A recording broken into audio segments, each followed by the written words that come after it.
by men of childbearing age in Solwezi district, northwestern Zambia.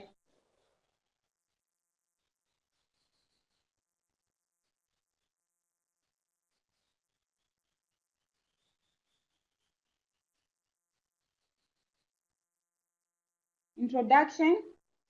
The concept of men being present during childbirth is relatively new for Africa in general and Zambia in particular. Parents in Europe and America as a rule stay together during childbirth. This tradition is also gaining popularity in Russia, though Russian doctors still doubt that fathers should be present during childbirth. In sub-Saharan Africa, pregnancy and childbirth continue to be viewed as solely a woman's issue. A male companion at antenatal care is rare, and in many communities, it's unthinkable to find male companions accompanying a woman to the labor room during delivery. Zambia is part of sub-Saharan Africa and shares common cultural norms and beliefs in which the issues of childbirth are wholly women's prerogative. Zambia is still struggling with acceptance of male birth attendance in some places, as cited in a journal, Male Birth Attendance Debate Rages. Problem. Despite the measures taken by government and non-governmental organizations to educate the public about the importance of men's involvement in women's reproductive health, there have been very few men involved in women's reproductive health, especially in childbirth. For example, of all deliveries that are conducted at the University Teaching Hospital, labor wards, none of the women has a male support person.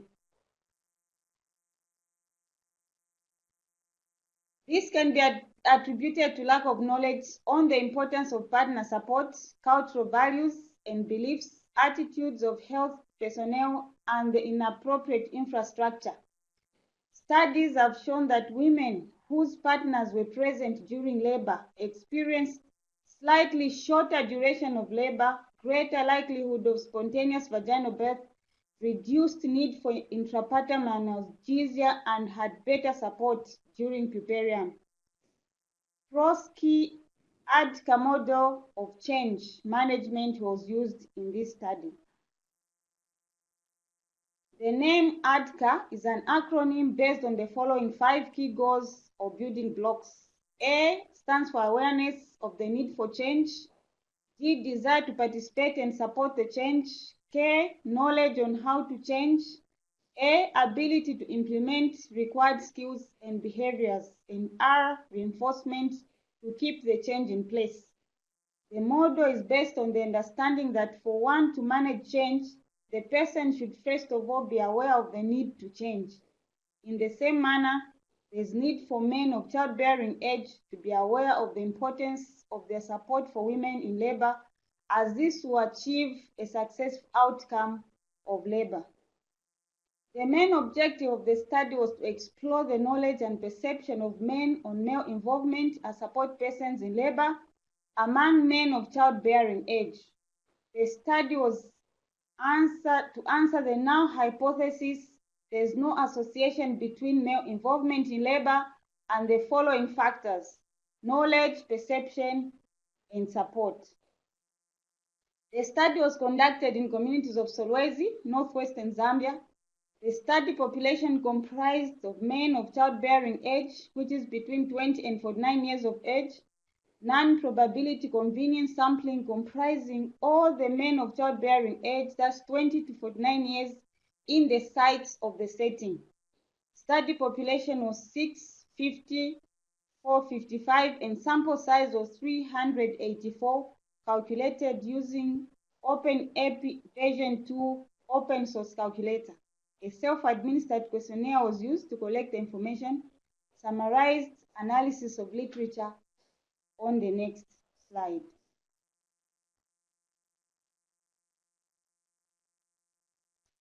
Results and discussions.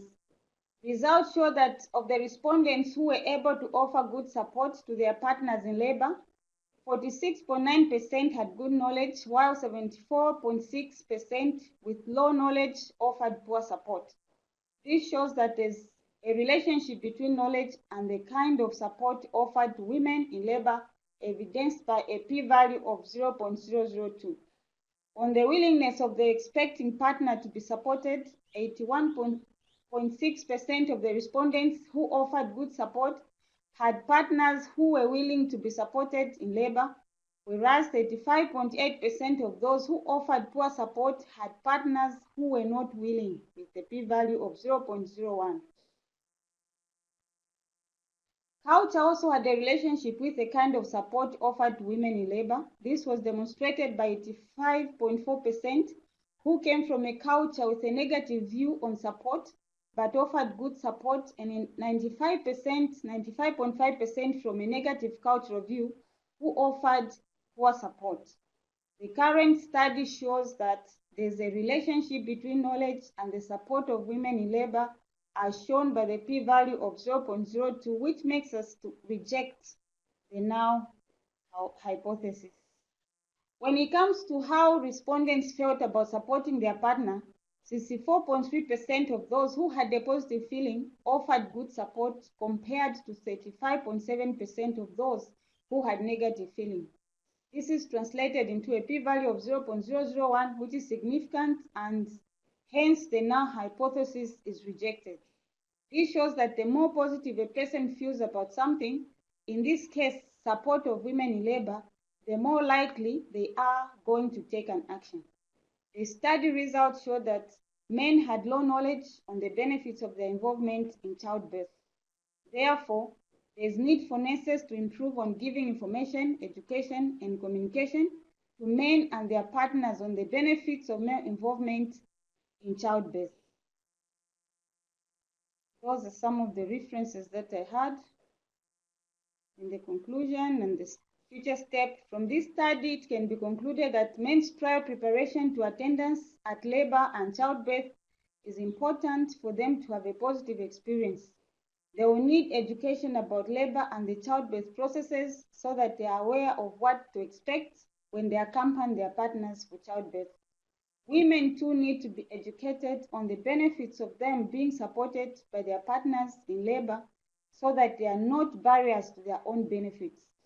The information needs can be given through antenatal classes, easy to read materials in mass media. There's also a need for sensitization of the general public on the benefits of male involvement as support persons in labor, to rehabilitate the current labor wards to more male-friendly facilities, to also organize for refresher courses in order to reorient the midwives on the benefits of having male support their partners in labor, to revise the curriculum for midwives to emphasize the benefits of males as support persons in labor. Thank you.